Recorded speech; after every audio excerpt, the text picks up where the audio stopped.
Bonjour à tous et bienvenue dans Cult & Click pour une nouvelle vidéo de presque qualité. On est là dans cette vidéo qui va être peut-être un peu accidentée, peut-être certains diront cadencée, j'expliquerai les termes. Salut à toi mon bon Caire et merci, j'ai envie de te dire merci un peu de la part de tout le monde pour t'être cosplay en White Walker qui fait du bateau. Salut à toi, comment tu vas? Salut à tous. Bonjour à vous et bienvenue dans cette vidéo de news. On est très content de vous retrouver et il y a plein de contenu sur Cult & Click, donc n'hésitez pas à vous abonner si ce n'est pas déjà fait. Voilà, puis la petite cloche sur le côté pour avoir les notifs. C'est en bas. Sinon, vous risquez de louper plein de news. Le youtubeur professionnel qui fait du bateau de l'autre côté du mur. Et du coup, mon cher Caire, je sais que tu veux commencer par ça. Quel est le point pognon? Je vais faire très vite en ce début d'année 2024, relativement calme dans les salles. Il y a quand même 2-3 trucs à souligner. On va féliciter déjà le film Wonka, qui est la vraie grosse surprise de la fin d'année 2023. Le film Warner, qui est sorti quasiment simultanément avec Aquaman. Il y a quoi, 2 semaines, une semaine entre les deux films de la Warner. Et avec Timothée Chalamet, et la bonne surprise, et il a passé le demi-milliard.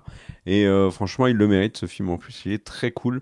Donc bravo à lui. Du côté d'Aquaman, c'est moins la fête, puisque le second Aquaman cumule 412 millions de dollars pour l'instant. Il était à plus de 1,1 milliard pour le premier.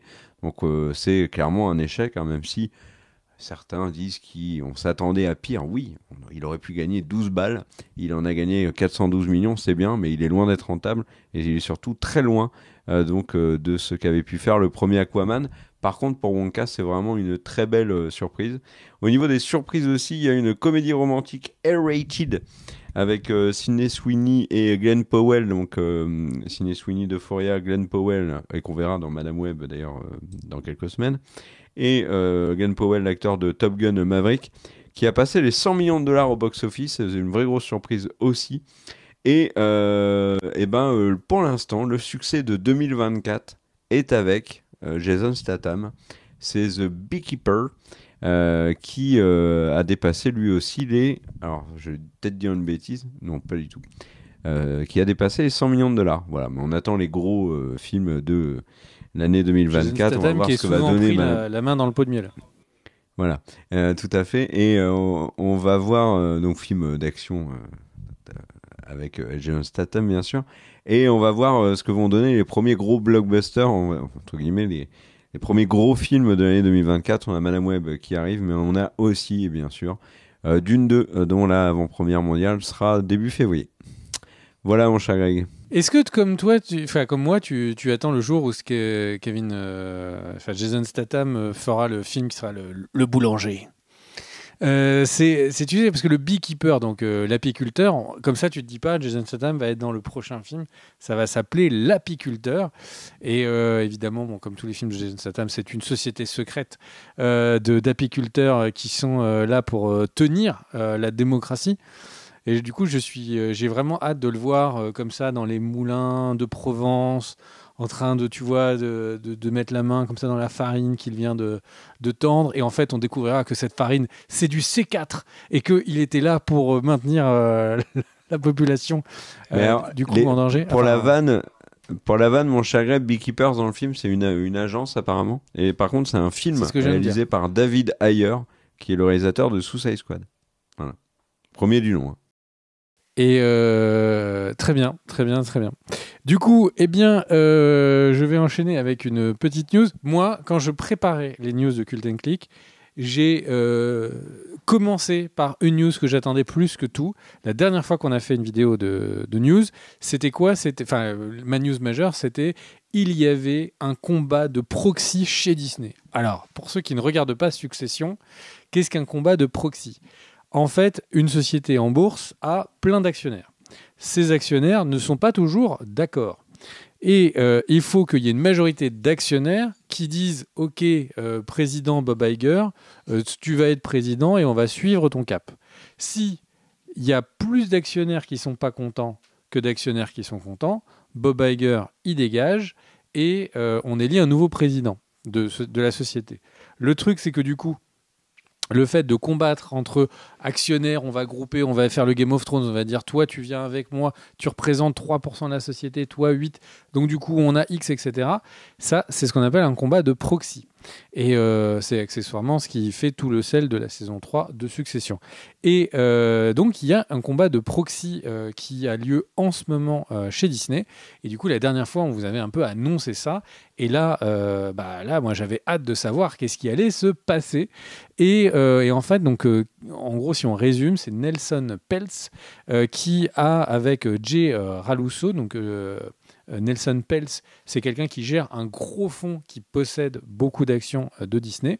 Et à côté de ça, il y a Jay Rasulo, je ne sais pas comment ça se prononce, Rasulo, qui lui est du coup est un ancien exé plutôt du côté de Marvel. Et en fait, ils font un push pour essayer de faire virer Bob Iger. Plus précisément, c'est ce qu'on appelle faire un vote de non-confiance au président, ce qui mettrait Bob Iger sur la sellette et l'obligerait à démissionner. Et donc du coup, on dit ça, voilà, combat de titans, etc., entre actionnaires, machin. Du côté de Bob Iger, il avait rallié quelqu'un qui possédait 5 millions d'actions. Du côté de Nelson Peltz, il avait rallié quelqu'un qui avait plusieurs centaines de millions d'actions. Donc le combat était en train de s'amonceler. Et au final, pour l'instant, c'est statu quo. Pour l'instant, Bob Iger garde la place, mais Nelson Peltz est en train a fait des sites internet pour expliquer qu'en quoi Bob Iger n'aide pas la société Disney.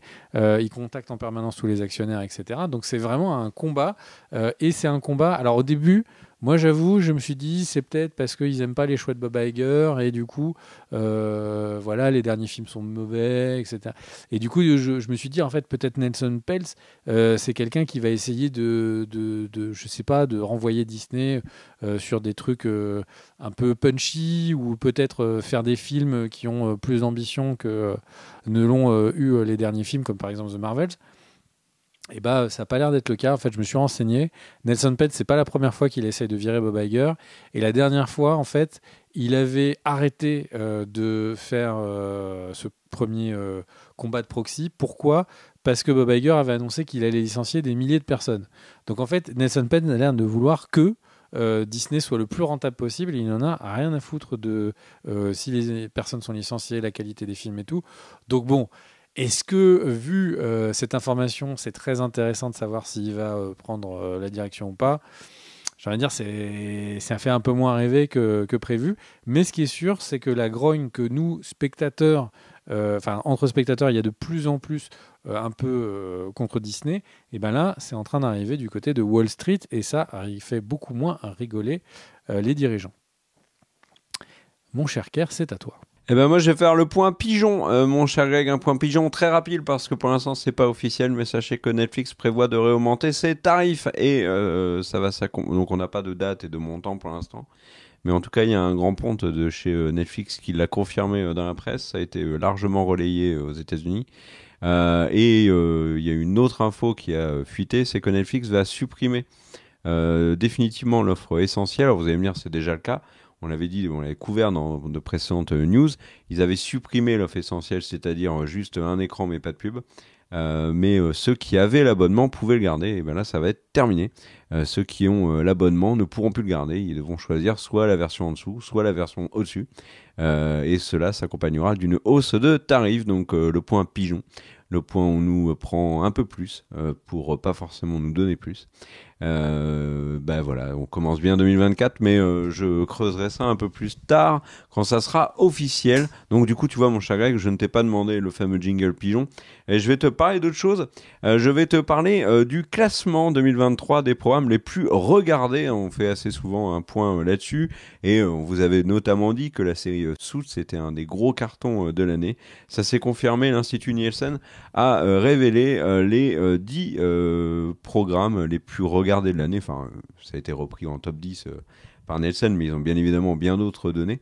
Et on va un peu voir un petit peu ce que c'est ce top 10 avec un record que moi je vais mettre entre guillemets.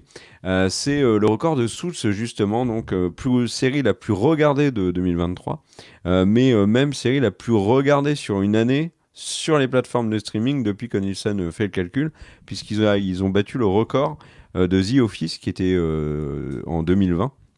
Alors pourquoi est-ce que je dis que c'est entre guillemets? C'est que la série Suits dure 10 heures de plus que la série The Office au total. Donc du coup, comme c'est calculé en nombre de minutes, forcément Suits est avantagé. Donc on peut dire que Suits et The Office c'est à peu près équivalent au niveau succès. Énorme carton donc pour la série Suits. Est-ce que tu sais... Ah non, je vais pas faire le coup des devinettes. Je vais balancer les infos comme ça. C'est Bluey qui est deuxième. Mon cher Greg, deuxième programme le plus regardé aux États-Unis, pas dans le monde. Aux États-Unis, en 2023, NCIS est deuxième, Grey's Anatomy est quatrième, Big Bang Theory est sixième, Friends est huitième, Supernatural est dixième. Et dans le top 10, il n'y a aucune série originale. Ce qui confirme que les séries les plus regardées sur les plateformes sont donc des séries anciennes, terminées, dont les plateformes ont récupéré les droits pour une période donnée, ce qui explique pourquoi elles se battent notamment à coût de centaines de millions de dollars pour obtenir les droits de Friends, de Big Bang, etc. Parce que c'est énormément regardé par leurs abonnés. Et Nielsen a quand même fait le classement, mon cher Greg, des programmes originaux, donc sortis en 2023.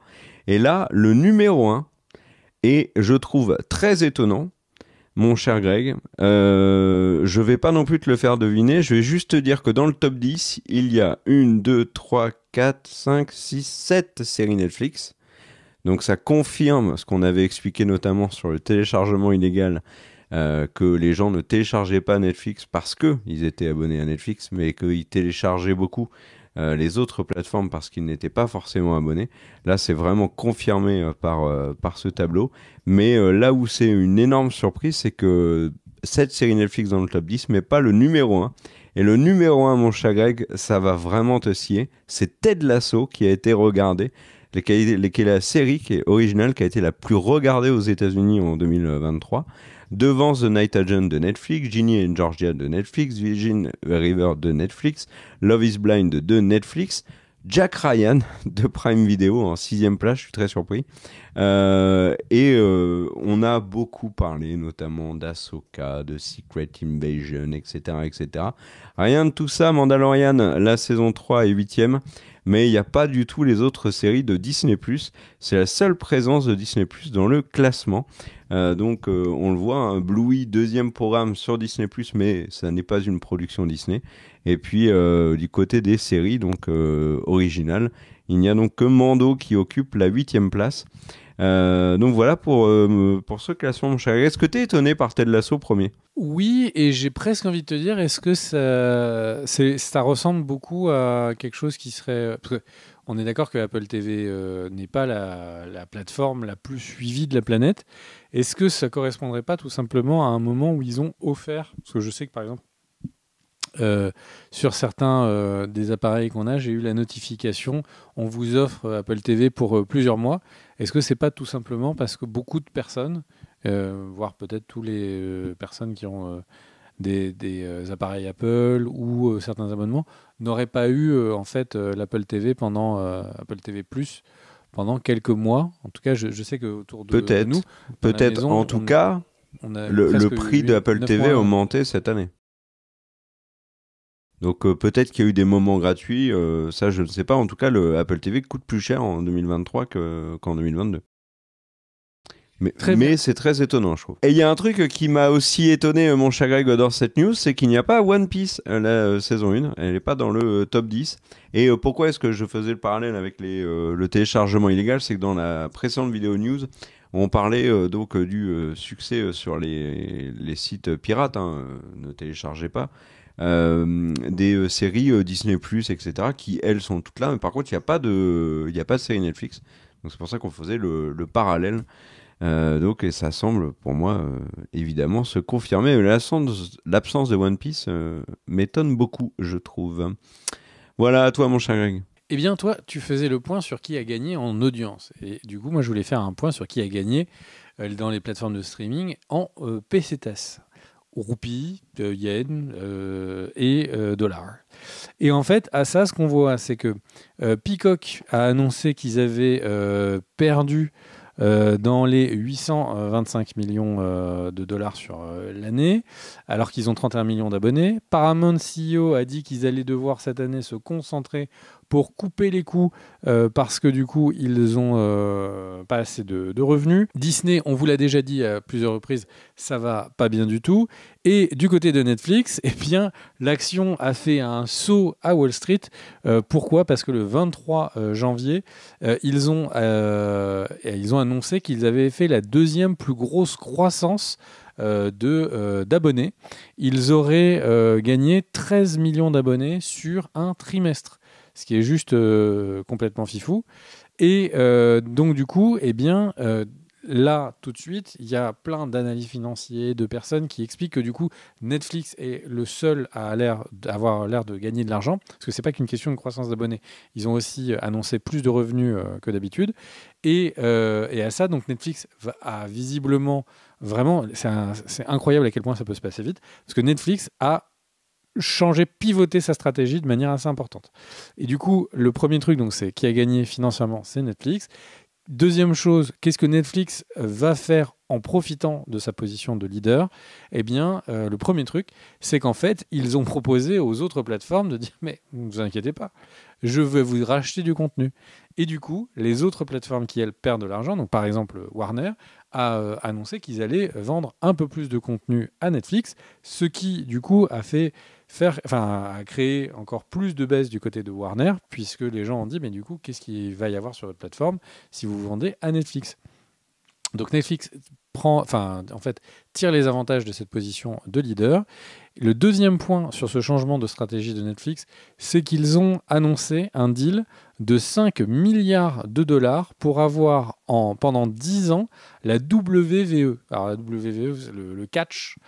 Et c'est incroyable parce que du coup, Netflix n'était pas connu comme étant particulièrement fort sur le sport. Et là, ils ont vraiment fait un investissement très important pour récupérer du coup des contenus sportifs. Et à ça, il faut amener la troisième news, qui est qu'ils viennent de perdre leur responsable de toutes les productions de films, et pas de séries, de films, qui s'appelle Scott Stuber, part de chez Netflix. Et visiblement, le discours, alors pas officiel, mais le discours des analystes, c'est qu'en fait, il part parce que le patron Ted Sarandos a fait un point en fait sur les succès des films. C'est un vrai studio de production comme les Paramount, Warner, etc. Mais quels sont les grands films qui sont des grands succès internationaux chez Netflix ? Eh bien, eux, de leur point de vue, il n'y a pas assez de rendement sur leur investissement, et beaucoup considèrent que les films Netflix sont plutôt médiocres dans leur majorité. Ça ne veut pas dire qu'il n'y a pas des bons films chez Netflix de temps en temps, ça veut dire que la majorité des films sont considérés comme plutôt médiocres, et donc des films qu'on fait et qui sont oubliés l'année d'après. L'avantage de faire un bon film, c'est que dans 5 ans, peut-être que les gens vont continuer à le voir, ou un film qui va marquer son époque, et ce n'est pas ça chez Netflix. Donc du coup, ils partent. Et donc il y a plein de gens qui disent, donc une fois qu'on mélange un peu tout ça, il y a plein de gens qui sont en train de dire que c'est peut-être un vrai pivot stratégique chez Netflix. Maintenant que la bourse reconnaît qu'ils sont leaders, que les autres reconnaissent que Netflix est leader, et qu'ils auront la position d'accompagnant et pas une position de challenger, est-ce que Netflix n'est pas en train de dire on continue les séries, on met le frein sur les films, et par contre, on va avancer sur le marché du sport pour pouvoir gagner encore plus en part de marché. Qu'est-ce que tu en penses, toi, un petit peu de tout ça, mon cher Car ? Alors déjà sur les films, si tu regardes le classement que j'évoquais, j'ai pas parlé moi des films, mais ils sont présents, et il y a qu'un seul film Netflix qui est dans le top 10, c'était le dernier Glass Onion. Après, je suis pas sûr qu'ils prennent il y ait tout le calcul par exemple sur Le Monde après nous, etc., qui apparemment est un énorme succès sur Netflix. Mais je suis pas si étonné que ça. Il y a des séries HBO, par exemple. Tu as dit que la Warner vendait du contenu à Netflix, mais on a cette année du contenu HBO pour la première fois en dehors de HBO, puisqu'il va être sur Netflix. Donc voilà. Et alors après, tu dis voilà, 13 millions d'abonnés, c'est beaucoup, etc. Oui, mais n'oublions pas que cette année, il y a eu la fin du partage de comptes, et que Netflix, s'il y avait eu vraiment tous ceux qui partageaient leur compte avaient pris leur propre abonnement, auraient eu beaucoup plus d'abonnés que 13 millions. Passons de HBO à Marvel, mon cher Greg, avec donc les petites news là comme ça qui vont concerner le MCU. Alors attention, hein, il y a plein de choses. Je vais balancer déjà des trucs sur Daredevil. C'est confirmé que donc Foggy et Karen reviennent dans la série donc Daredevil Born Again, qui, rappelons-le, a recommencé à zéro. Hein. Il y a eu un reboot du projet.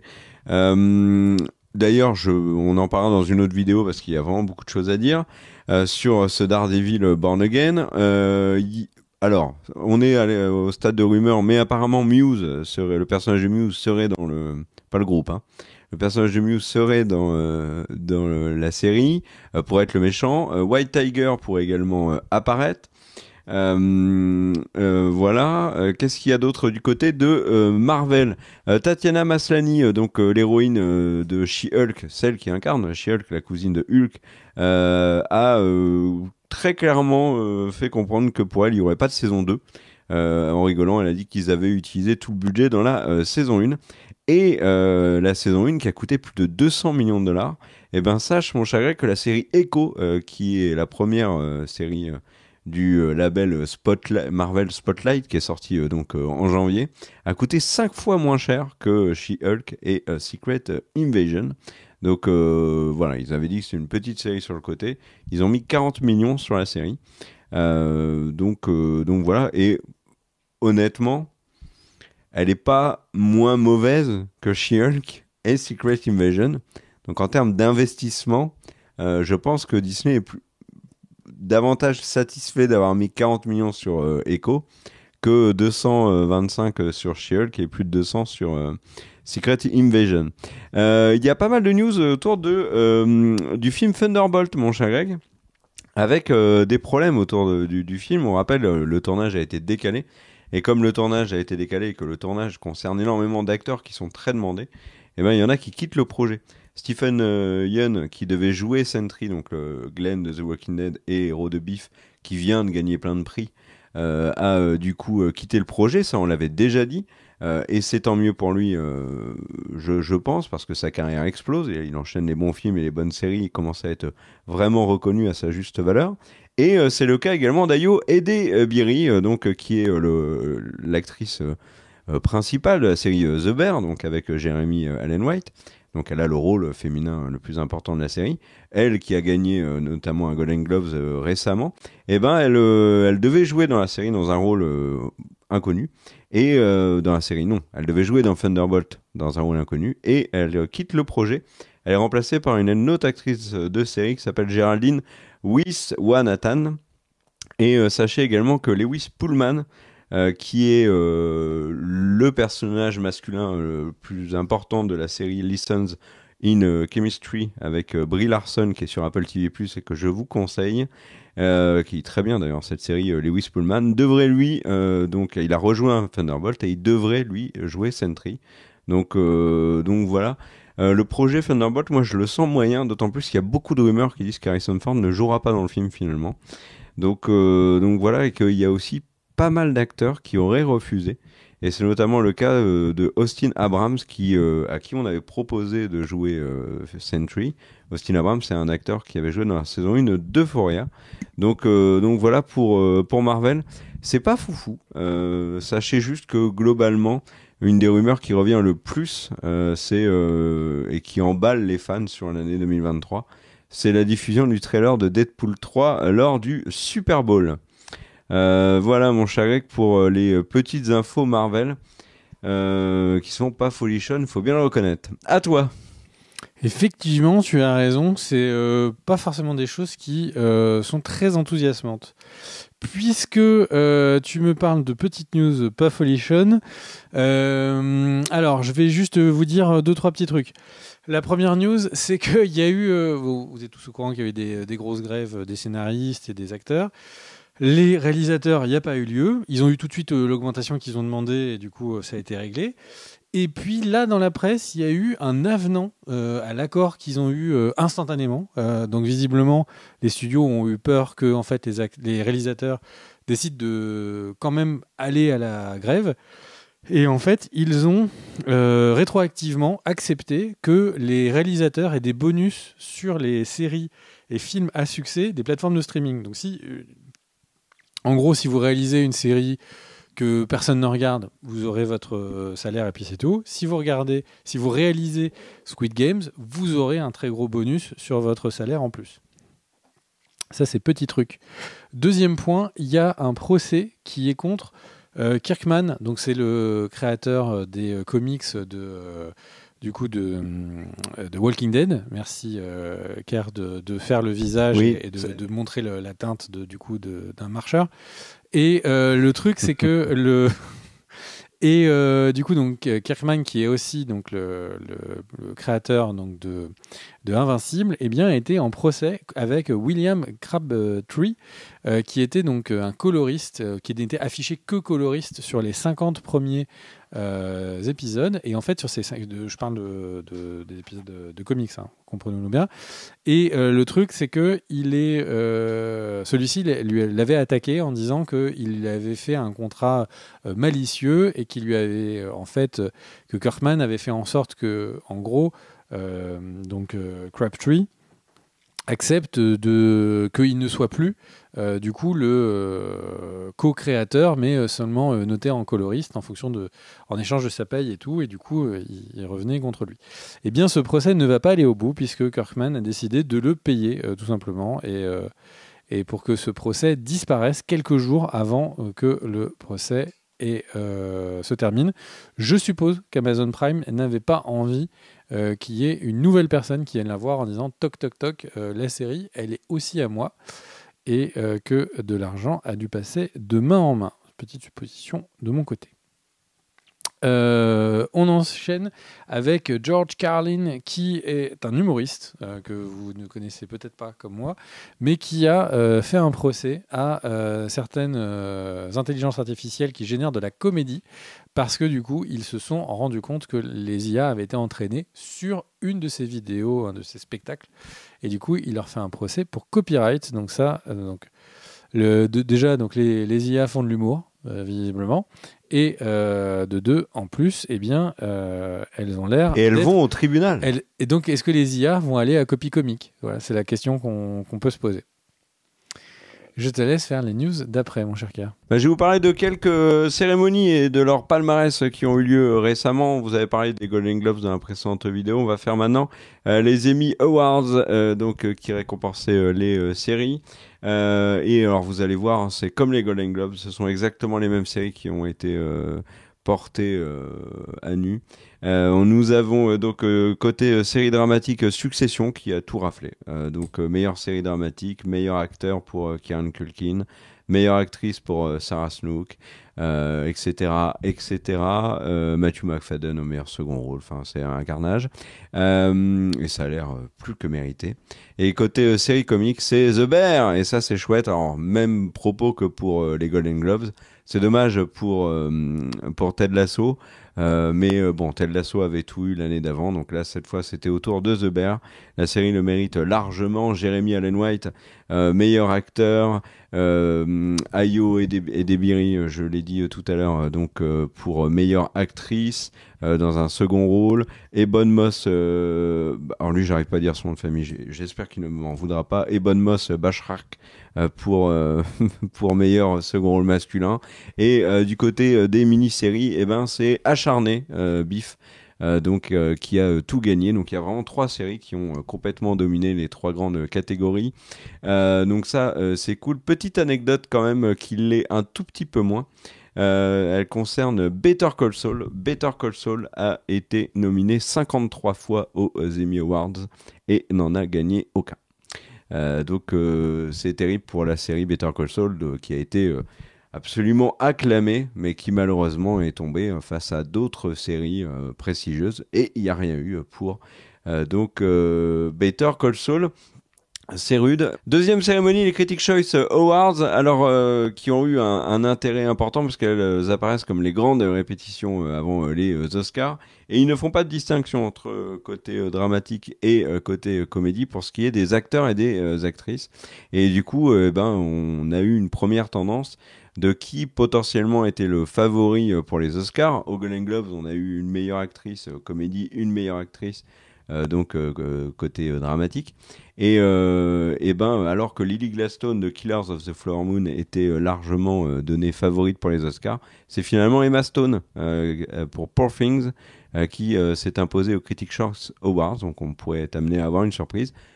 Pareil pour Cillian Murphy d'Oppenheimer qui n'a pas eu le prix et qui a été doublé par Paul Giamatti donc pour Winter Break, The Holdovers en VO. Très bon film que je vous conseille. Oppenheimer, meilleur film. Robert Downey Jr., meilleur acteur secondaire. Meilleur film d'animation. Là, il y a du suspense. C'est Spider-Man Across the Spider-Verse qui s'est imposé, alors qu'au Golden Globe, c'était Le Garçon et le Héron de Miyazaki. Voilà. Anatomie d'une chute a encore gagné. Le film français, après la Palme d'Or, après les Golden Globes, s'est emparé du meilleur film en langue étrangère. Et je vais en reparler après parce que c'est intéressant. Il y a également les séries, mais là, les séries, c'est exactement comme pour les Emmy. Triomphe de Succession, de The Bear et Beef. Voilà, et les Oscars, justement, parlons des nominations, puisque le film français, donc Anatomie d'une chute, n'avait pas été choisi par la France pour être son représentant aux Oscars. C'était La Passion de Dodin Bouffant qui avait été choisi, avec Benoît Magimel et Juliette Binoche. Vous savez peut-être, si vous avez suivi, que depuis que la Palme d'Or, Anatomie d'une chute il y a une polémique autour de la prise de parole de la réalisatrice Justine Triet, à Cannes, contre la réforme des retraites qui lui a valu d'énormes critiques. Et donc le film n'a pas été sélectionné par la France pour la représenter aux Oscars. Et ben les Oscars, ils ont dit, tant pis pour vous. Nous, on prend pas votre film déjà, puisque malheureusement, le très bon film La Passion de Dodin Bouffant n'est pas nommé dans la catégorie des meilleurs films en langue étrangère. Mais par contre, Anatomie d'une chute, qui est excellent aussi, a 5 nominations aux Oscars, dont meilleur film. Donc il y a un film français qui est nommé. Donc voilà, il y a bien évidemment, je vous dis juste les meilleurs films de l'année: American Fiction, Anatomie d'une chute, Barbie, The Holdovers, Killers of the Flower Moon, Maestro de Bradley Cooper qui est aussi nommé en tant que meilleur acteur, Oppenheimer de Nolan qui est l'immense favori, Past Lives que je suis très content de voir là parce que c'est mon film préféré de 2023. On a également Poor Things et La Zone d'intérêt. De Jonathan Glazer qui sort dans quelques jours, qui sort là, au moment où on enregistre cette vidéo. C'est le réalisateur d'Under the Skin et beaucoup présentent ce film comme un véritable chef-d'œuvre. Voilà, Under the Skin était excellent avec Scarlett Johansson, donc c'est pas une surprise. Voilà mon cher Greg pour les cérémonies. À toi, j'espère que tu ne t'es pas endormi et que vous non plus d'ailleurs. T'étais tellement prévisible. Non, mais surtout, tu n'as pas répondu à la seule question que je me suis posée. Vas-y. Est-ce que tu as l'information vous le savez que du coup il y a eu la claque qui a été donnée par Will Smith et de plus en plus de personnes du coup se demandent qu'est-ce qui va se passer dans ces Oscars, quel va être le grand fait d'armes. Donc évidemment, il y a beaucoup de suppositions sur le fait que les acteurs de The Claw fassent un coup de catch avec la personne qui va animer les Oscars, que peut-être Schwarzenegger lui mette la tête au carré. Enfin vraiment, il y a des très très très grosses pressions. Je crois que les personnes qui sont des bookmakers habituellement de boxe sont en train d'ouvrir les paris sur est-ce que l'animateur va sortir KO au premier round ou tenir au point jusqu'à la fin. La question est entière. Voilà. Alors, on va voir. Je ne sais pas. Peut-être je n'ai que pas dans d'infos. le public, il y aura Tyson Fury cette année. Donc vraiment, s'il tient jusqu'au premier round, ça va être compliqué. C'est pas The Claw. The Claw, c'est un film d'horreur de série B absolument catastrophique. Donc c'est Iron Claw avec Zac Efron et Jeremy Allen White. Mais oui, peut-être qu'ils vont y aller. D'ailleurs, il est très très bon ce film, d'après de très nombreuses critiques. J'ai hâte de le voir. Voilà mon cher Greg, à toi. Petite info, de la même manière que Canal maintenant propose depuis quelque temps des abonnements conjoints avec Apple, Canal, il y a Netflix, etc., etc. Ça arrive également du côté de Freebox avec les nouvelles offres qui agglomèrent pas mal de services. N'hésitez pas, si vous avez déjà plusieurs services, à regarder ça. Vous aurez peut-être, alors que ce soit du côté de Canal ou du côté de Freebox, s'il y a une de ces offres qui vous plaît, parce que c'est vrai que le cumul des abonnements commence à peser de plus en plus lourd financièrement. Tom Welling, qui est souvent surnommé le Kerr anglais, qui a joué dans Smallville, eh bien, a dit il y a quelque temps que si on lui demandait de faire un film Smallville, il ne serait pas contre. Voilà. Alors à ça, il a expliqué que en fait, personne ne l'avait jamais appelé et que personne ne lui avait proposé concrètement, mais on ne peut pas lui en vouloir de se proposer, quoi. Tu vois, c'est genre, bon, si vraiment vous avez envie de moi pour faire un gros film d'ici, il n'y a pas de problème, je suis dispo. D'ailleurs, je tiens à souligner que si Disney me propose, veut que je joue Captain America dans les prochains Avengers, ou Popeye. Pourquoi pas? Ou Popeye. S'il y a une adaptation en film de Popeye, alors après ça va me gêner, mais avec les effets Peut-être c'est Popeye, spéciaux, vraiment mais j'aime pas les story. épinards aussi. J'aime pas les épinards. Non, mais après, on peut le faire en pas. CGI, ça. Ils feront des trucages, mais peut-être que c'est Popeye l'origin story avant qu'ils prennent le soleil de la mer. Oui, peut-être. Très bien, du coup on enquille. J'enchaîne avec une petite news. Donc il y a Comcast et NBC Universal qui est en train de discuter, donc qui va pas très bien, qui est en train de discuter de faire peut-être une fusion avec Warner Discovery ou alors avec Paramount Global. Et vous ne voyez pas Kerr, mais il est en train de se dire mais c'est pas possible, c'est 3 fois qu'il fait la news. C'est parce que j'ai dû à 3 reprises réenregistrer cette news. Effectivement, tu ne deviens pas fou. La dernière fois qu'on vous avait dit que Warner et Discovery allaient peut-être fusionner et qu'ils voudraient reboot des trucs, notamment peut-être tous les films d'ici, ça paraissait complètement dingue. Et à l'époque, les gens disaient mais non, il y a Aquaman qui vient de faire 1 milliard, il y a Wonder Woman qui a été annoncé et tout. Fait est que la fusion, elle a bien eu lieu, que tout est arrivé. Ils ont sorti les films qui étaient en production, histoire qu'ils ne perdent pas non plus tout leur argent. Et tout est reboot. Donc, ces grosses fusions, etc., quand il y a des rumeurs, quand il y a des choses qui sont annoncées un petit peu dans les couloirs, eh ben, ça a un impact sur plusieurs années, 5 ans, 6 ans. Et du coup, cette fusion entre NBC Universal et Warner Discovery ou avec Paramount Global, elle pourrait tout changer sur les plateformes, la manière dont ils diffusent du contenu. Ce serait un énorme mastodonte qui, pour le coup, pourrait tenir la dragée haute à Netflix. Sans parler du fait qu'il deviendrait sans doute premier diffuseur télé aux États-Unis. Ça deviendrait un poids considérable dans toutes les négociations que ce groupe-là. Voilà. Mon cher Kerr, je te laisse la news suivante. Je vais balancer plein de petites news là comme ça, je vais mitrailler. Es-tu prêt mon cher Greg? The Witcher, Laurence Fishburne a rejoint donc la saison 4 de la série. Oui, elle existe toujours malgré le départ de Henry Cavill. Et Laurence Fishburne va jouer le personnage de Régis, qui est un personnage extrêmement important. Quel con. Quoi? Quel con ce Régis. Non, c'est pas le même. Et c'est un personnage qui est vraiment chouette. Et on avait déjà un personnage.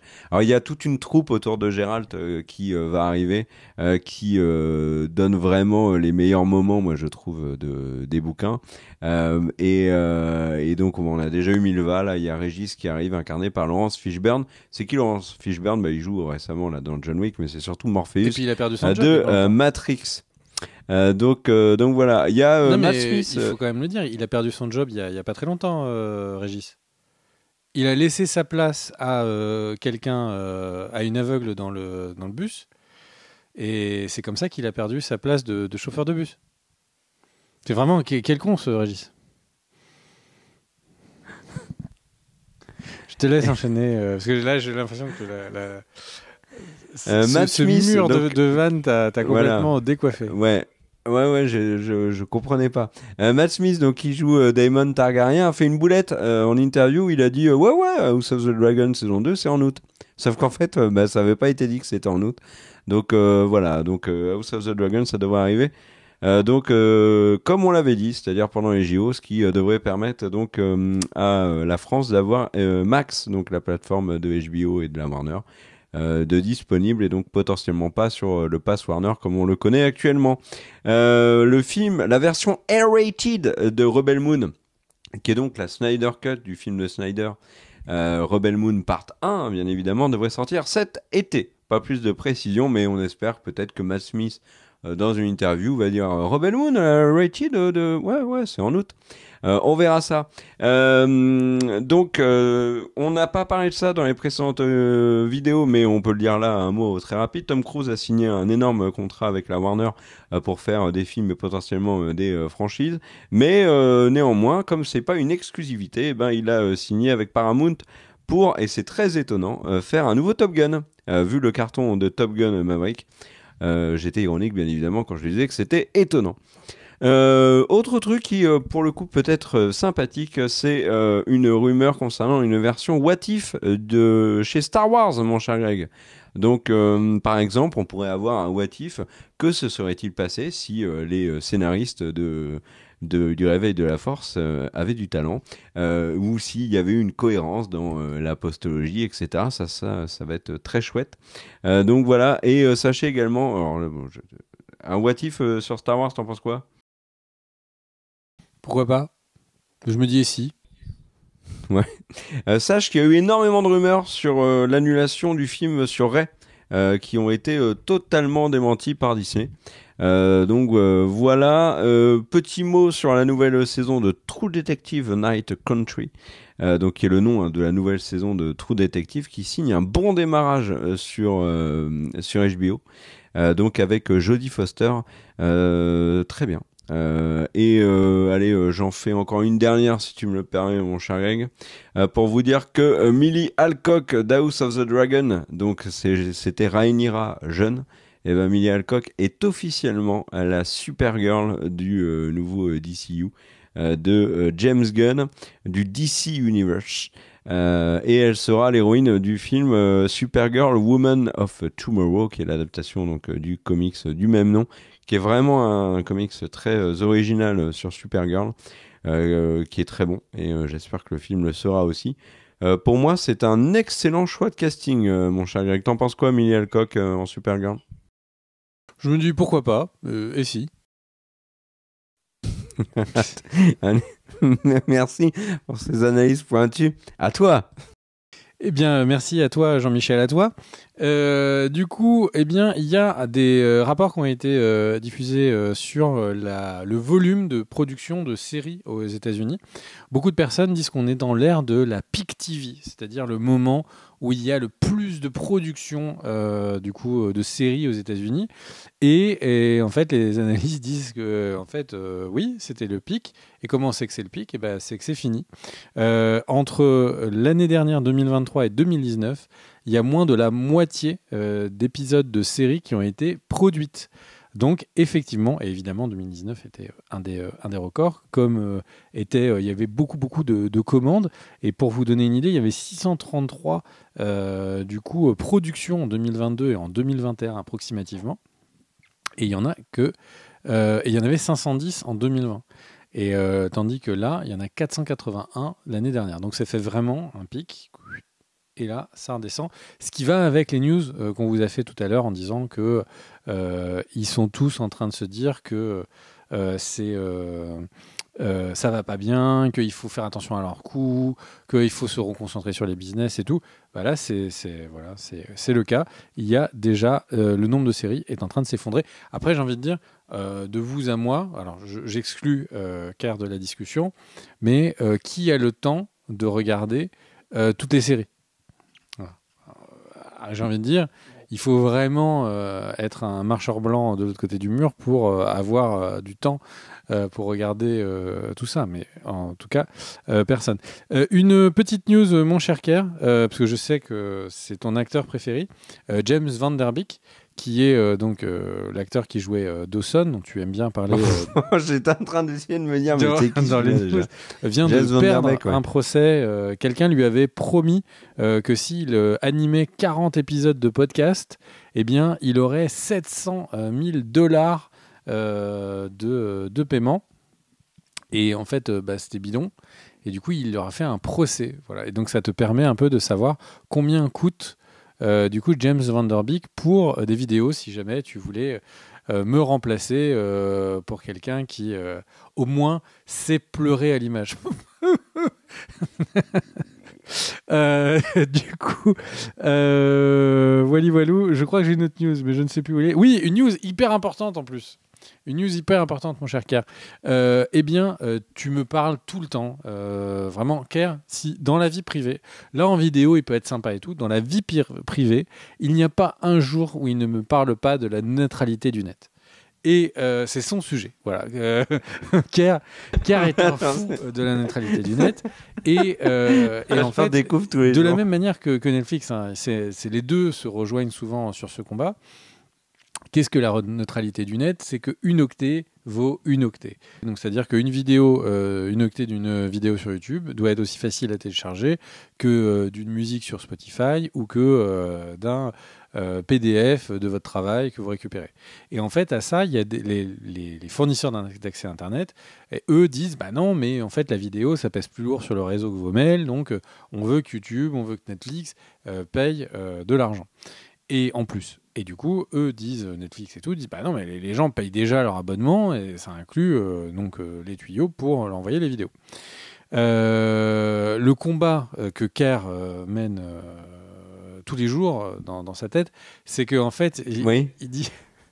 Il dit que Vas-y, j'ai hâte de savoir. Il faut faire attention que si du coup on dit qu'une octet est plus importante qu'une autre, qui le dit? Est-ce que d'un seul coup c'est une question de les vidéos versus le reste? Est-ce de poids? Est-ce que c'est une question de ce qui serait politique serait plus compliqué à avoir que le reste, etc., etc. Bref, donc on rentre dans des débats qui sont un peu politiques. Et la finalité de tout ça, c'est que Netflix est en train de rentrer un peu en campagne aux États-Unis, puisque le sujet de la neutralité du net est en train de revenir aux États-Unis, et qu'il est de nouveau question que peut-être les personnes qui utilisent plus de bande passante payent les fournisseurs d'accès. Et à ça, vous allez dire, mais qu'est-ce que c'est que cette lubie de Kerr et pourquoi tu nous parles de ça, ça me paraît bien loin. Et en fait, il faut savoir que Twitch, donc la plateforme de streaming concurrente de YouTube, on va dire, sur la partie streaming, eh bien en fait, s'est retiré de Corée du Sud parce que justement la neutralité du net n'était plus respectée et qu'ils avaient tellement de coûts qu'ils ont dit ok, on arrête la Corée du Sud alors que c'était un marché énorme. Donc, c'est des sujets qui sont intéressants parce que c'est vrai que si d'un seul coup Netflix se retrouve avec 20-10% de coûts en plus à chaque fois qu'il diffuse une série, ça pourrait avoir un impact sur justement les séries qui sont validées, leur donner envie de faire plus que des gros trucs que tout le monde va apprécier. Et c'est tout. En tout cas, ce sujet qui tient vraiment cœur à cœur, hein, j'ai envie de dire, regardez-le. Et il a cet œil passionné de l'homme qui regarde au loin pour voir s'il voit la lumière du phare pour retrouver bon port. Et du coup, c'est un sujet important et qui est réouvert aux États-Unis. Mon cher Kerr, je crois que j'ai fini avec mes news. Est-ce que tu en as d'autres? Oui, moi je vais vous parler d'une lubie de l'ami Greg qui, comme ça, n'a pas l'air de s'intéresser à Grey's Anatomy, mais dans la vie privée, si, il m'en parle très souvent, et il m'a appelé récemment pour me dire, mais tu te rends compte, mon cher Mais à fond, moi je regardais Kerr, tout de Prue Halliwell.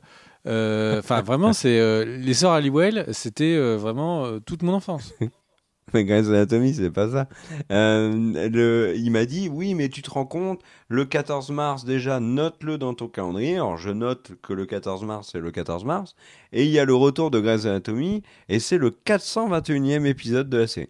Voilà, vous ferez ce que vous voulez de cette information.